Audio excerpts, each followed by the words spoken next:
ان کے لب رنگی کی نچھاور تھی کہ جس نے اسد ہیں، انہوں نے پوچھا کہ میرا سوال یہ ہے کہ جب میں مرید ہوا اس وقت مجھے کچھ سمجھ نہیں تھی، میں بہت چھوٹا تھا، اور جن سے مرید ہوا ان دنوں ان سے میرا کوئی تعلق بھی نہیں تھا اور میں پرہیزگار وغیرہ بھی نہیں تھا کہ میں دوبارہ مرید ہو سکتا ہوں یا نہیں ہو سکتا ہوں۔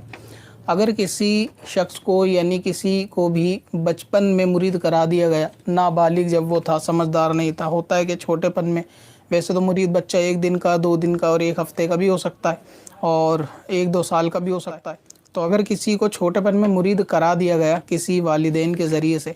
اب یہ بندہ بڑا ہو کے اس کی کسی اور پیر صاحب کی طرف رغبت ہے، ان سے بیعت جو ہے نا نہیں کرنا چاہتا، تو پھر اس کا اختیار ہے، یہ چاہے تو نئی جگہ جو ہے نا بالغ ہونے کے بعد اپنا فیصلہ کر سکتا ہے، کہیں اور مرید ہونا چاہے تو وہ ہو سکتا ہے، اور اگر یہ چاہے تو اسی بیعت کی تصدیق کرنا چاہے کہ جو والدین نے کرایا تھا بچپن میں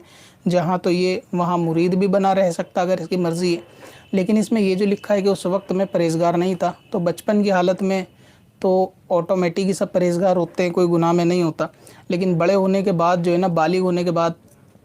اگر کیا کہتے ہیں بندہ پرہیزگار نہیں ہے یا پرہیزگار نہیں بن سکا، تو یہ تصور غلط ہے کہ میں پرہیزگار نہیں بن سکا لہٰذا میں اس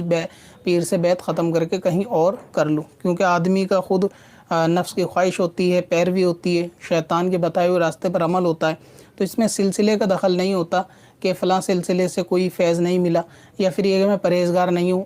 جب تک مرید نہیں بن سکتا، یہ بھی ایک شیطان کا دھوکہ اور چال ہے۔ ہر حال میں، ہر صورت میں جلد سے جلد خود کو اور اپنے گھر والوں کو، بچوں کو مرید جو ہے کسی بھی صالح پیر سے کرا دینا چاہیے، تاکہ انشاءاللہ تعالی سلسلے کا فیض جو ہے نا آپ کو ملے، اس کی روحانیت ملے اللہ تعالیٰ ان کے کرم سے، اور اس سلسلے کے فیض سے بچے کے جو ہے نا مستقبل اچھا کرے۔ تو اس میں یہ خیال کہ جب تک میں نیک نہیں بنوں گا، جب تک مرید نہیں ہوں گا، یہ ایک دھوکہ ہے، کیونکہ جس دن بندہ یہ سوچ سے اپنا وقت گزارتا رہے گا کہ میں بھی نیک نہیں بنا، تو وہ سلسلے کے فیضان سے دور رہتا ہے، اور جب وہ یہ تصور کر لیتا ہے کہ اب میں نیک بن گیا، تو پھر وہ متکبر ہو جاتا ہے، تو وہ تکبر میں ہو جاتا ہے کہ اس کی نیک یا پھر اللہ تعالیٰ امید ہے کہ ضائع نہ کر دے، کہ جس کو یہ گھمنڈ آ جائے کہ میں نیک بن گیا۔ تو اسی لیے ان دونوں باتوں کے اندر شیطان کا یعنی ایک دھوکہ ہوتا ہے، تو مرید ہو جانا چاہیے۔ اگر بچپن میں کرا دیا والدین نے کہیں تو ٹھیک ہے، اس کی تصدیق کر لیں، اگر اس وقت اتنی چھوٹی حالت میں کہ آپ کو پتہ ہی نہیں کس سے ہوئے کس سے نہیں، لیکن اب آپ بڑے ہوئے تو آپ کہیں اور ہونا چاہتے ہیں، آپ کا رجحان ہے، تو آپ وہاں بیعت کر سکتے ہیں۔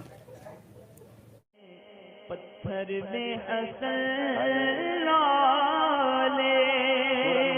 پرنوار